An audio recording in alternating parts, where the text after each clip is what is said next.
এই আমার বাবাটা, আমার লক্ষ্মী বাবাটা। আমার মেয়ের পরীক্ষা অনেক ভালো হয়েছে। হুম, তুমি 600-তে 600 পেয়েছো, সবগুলো এতেই 100-100 করে পেয়েছো।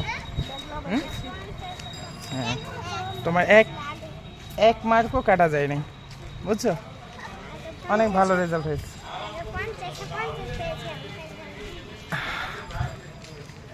আমার লক্ষ্মী মেয়ে। হ্যাঁ,